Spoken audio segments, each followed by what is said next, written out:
We went trick-or-treating at a town that shouldn't exist. Halloween had always been the best night of the year for Peter and me. We were best friends, inseparable since kindergarten. We were the kids who'd planned for weeks, mapping out every house in our neighborhood, plotting how to score the most candy. We'd talk about it at school, where the teachers always gave us their fake smiles and said, "Don't eat too much candy tonight." But Peter and I had one goal: to get as much as we possibly could. We weren't satisfied with the cheap treats. We wanted the good stuff, the full-size candy bars, the kind you had to beg your parents for at the store. And as we got older, we started to hear rumors. The kids at school said the next town over, Rosewood Heights, was rich. "They give out the big stuff," one kid said, leaning in close like it was a secret. "Full-sized Snickers, Reese's, even king-size sometimes." Peter and I had looked at each other then, knowing what we had to do. But there was a problem: our parents. They had warned us year after year not to go to Rosewood Heights.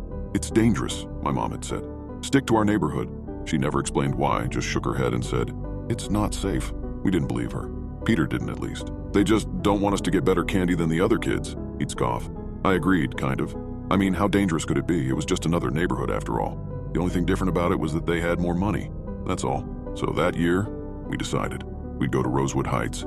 We'd hit every house, and then we'd come back with bags full of candy. It was foolproof. When Halloween finally came, we were buzzing with excitement. I remember the thrill of the night air, crisp and cool, the smell of fallen leaves and faint smoke from people's chimneys. We raced through our own neighborhood, our pillowcases getting heavier with each stop. But no matter how much candy we got, it wasn't enough. Peter kept saying, "It's nothing compared to what we'll get at Rosewood Heights." As the night wore on and the other kids started heading home, we stood at the edge of our town, looking over at Rosewood Heights. From where we stood, we could see the neat rows of houses, each one bigger and fancier than the ones we were used to. The lawns were immaculate, not a single blade of grass out of place. There were even carved pumpkins on every doorstep, perfectly lit. "Let's go," Peter said, his eyes gleaming. "We'll be back before anyone notices." We crossed over, excitement bubbling up in our chests. As we walked down the first street, I couldn't believe how perfect everything looked. The houses were like something out of a magazine, perfectly painted with manicured bushes and clean driveways. Every door we knocked on opened to a smiling face, and just like we'd heard, they gave us full-sized candy bars, Snickers, Reese's, Twix. Our pillowcases started to get heavy, but we kept going. House after house, collecting more and more. The people, though, they were a little strange. At first, I didn't think much of it. People smile on Halloween, right? But the smiles in Rosewood Heights were different. They were too wide, too forced. The eyes behind them were empty, like they were putting on a mask, and not the fun kind you wear with a costume. It made me uneasy, but Peter just laughed it off. "They're just rich," he said. Like that explained everything. I tried to ignore the weirdness. After all, we were getting the best candy haul of our lives. But when we reached the last house on the block, something felt wrong. The house was different from the others. It was huge, with dark windows, and the yard was covered in creepy clown decorations. You know the kind. Grinning, exaggerated faces with sharp teeth and wild hair. I hated clowns, but Peter thought they were hilarious. "Come on, one last stop," he said, pulling me toward the door. I hesitated, looking through the window. That's when I saw them. The family. They were sitting at the kitchen table, all four of them. A father, a mother, a teenage girl, and a boy who looked about our age. But they weren't eating or talking or even moving. They were just sitting there, staring blankly ahead like mannequins. "Peter, I don't think—" "Don't be a chicken," Peter said. And before I could stop him, he rang the doorbell. The sound echoed through the house, loud and unnatural, like the chime had been distorted somehow.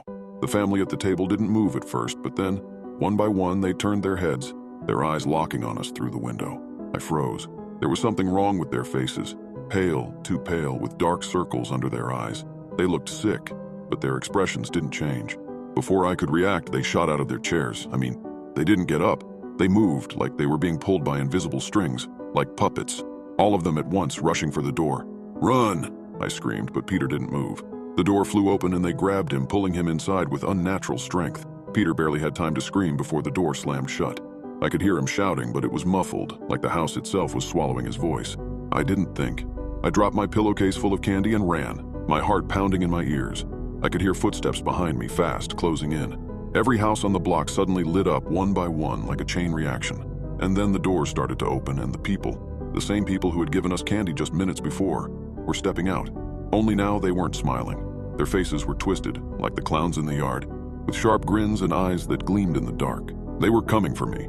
I ran faster than I ever had in my life, zigzagging between houses, through yards, jumping over fences. I could hear them getting closer, their footsteps heavy on the ground. My lungs burned, my legs screamed in pain, but I didn't stop. I couldn't stop. I was almost caught once, a hand brushing against my arm as I sprinted down a driveway. but I slipped through their fingers, my fear driving me forward. Somehow I made it out of Rosewood Heights, my legs shaking, my breath ragged. The streetlights of my own neighborhood were a blur as I ran straight home. I didn't look back. I didn't dare. When I burst through the front door, my mom was waiting for me, her face pale with worry. "Where's Peter?" she asked, but I couldn't answer. I just ran to my room and crawled under the covers, shaking uncontrollably. I didn't sleep that night. I lay there, staring at the ceiling, trying to forget what I had seen. But every time I closed my eyes, I saw Peter being dragged into that house. I heard his screams, echoing in my head. The next morning, there was a knock at the door. It was Peter's parents. They looked worried. His mom asked me if I knew where he was, said he hadn't come home last night. I wanted to tell them everything, but the words wouldn't come. I was too scared. Soon the police were called.